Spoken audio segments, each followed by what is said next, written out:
के गांव में हरिया और उसकी पत्नी सुषमा रहा करते थे। उन दोनों की जिंदगी वैसे तो बहुत ही सुखद थी, लेकिन उन्हें एक बात हमेशा सताया करती थी। उनकी कोई संतान नहीं थी। जब भी कोई उन्हें मिलने आता था, सुषमा, अब तो हरिया को एक नन्हा बालक दे दो। तुम दोनों की उम्र बढ़ती जा रही है, और देर मत करो। जी काकी। अलविदा। लोगों की ऐसी बातें सुन सुषमा और हरिया बहुत उदास हो जाते थे। दोनों रोज भगवान से एक संतान की प्रार्थना किया करते थे। सावन का मौसम था और कई घंटों से बरसात बरस रही थी और बिजली कड़क रही थी। अचानक आधी रात को हरिया के घर के दरवाजे पर दस्तक हुई। हरिया और उसकी बीवी ने जब दरवाजा खोला तो उन्हें कोई दिखाई नहीं दिया, लेकिन जब उन्होंने जमीन पर देखा, ये तो एक चूहिया है जो बरसात में भीगकर कांप रही है। सुषमा, ये चूहिया आम नहीं है। इसका आकार बाकी चूहियों से बहुत बड़ा है। हाँ जी, लेकिन अब हमें क्या करना चाहिए? हम इसे अंदर ले चलते हैं, बाकी सब बाद में देखते हैं। हरिया ने उस चूहिया को उठाया और एक तकिए पर रखकर उसे आग के नजदीक सुला दिया, और फिर हरिया और सुषमा दोनों सो गए। अगले दिन जब दोनों उठे तो दोनों चौंक गए, क्योंकि वो चूहिया ही छोटी बच्ची में बदल चुकी थी। हाँ? ये कैसे संभव है? हे जी, ये भगवान का दिया हुआ वरदान है। हम हमेशा संतान की मन्नत करते थे ना, तो ये वही प्रार्थनाओं का फल है। ये हमारी बेटी है। वो छोटी बच्ची नींद से उठी और सुषमा ने उसे गले लगा लिया। अब हरिया और सुषमा का जीवन संपूर्ण हो गया था। उनकी जिंदगी और भी ज्यादा सुखद और खुशहाल हो चुकी थी।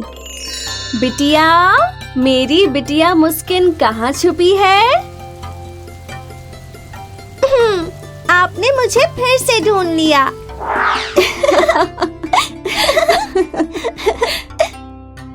वक्त बीतता गया और अब मुस्किन बड़ी हो चुकी थी।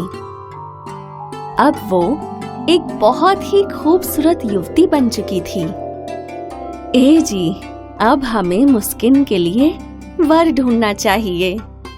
वो तो है, लेकिन तुम तो जानती हो कि मुस्किन कोई आम लड़की नहीं है, तो उसके लिए कैसे वर ढूंढे? तो पंडित जी को बोलिए ना, बिटिया के लिए वर ढूंढे।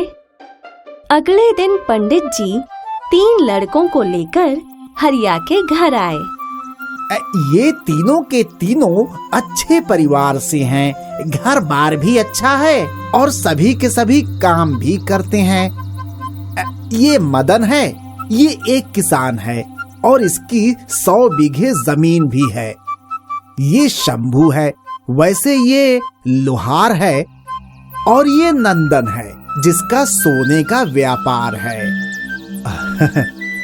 अच्छा है, लेकिन पंडित जी, हमें कुछ समय चाहिए अपना फैसला सुनाने के लिए। पंडित जी और तीनों लड़के वहाँ से चले गए और फिर सुषमा ने मुस्किन से पूछा, बिटिया, तुम्हें इन तीनों में से कौन पसंद आया? कोई भी नहीं। मुस्किन घर के भीतर चली गई और सुषमा और हरिया सोच में पड़ गए। एक बार फिर बरसात का मौसम शुरू हुआ और आज भी उसी दिन की तरह तेज बरसात हो रही थी। एक बार फिर हरिया के दरवाजे पर दस्तक हुई और इस बार उनके दरवाजे पर चूहों की एक टोली थी। उनमें से एक चूहे ने अपना रूप बदला। ये देख हरिया दंग रह गया। प्रणाम। आपकी ये बिटिया हमारे समूह की है।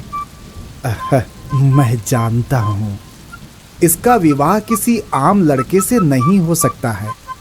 हम चाहते हैं कि आप हमारे समाज में से ही अपनी बिटिया के लिए वर चुनें। लेकिन मेरी एक शर्त है। कैसी शर्त? मैं जिसे भी चुनूंगा उसे अपना रूप बदलकर हमेशा यहीं हमारे साथ रहना होगा। ठीक है।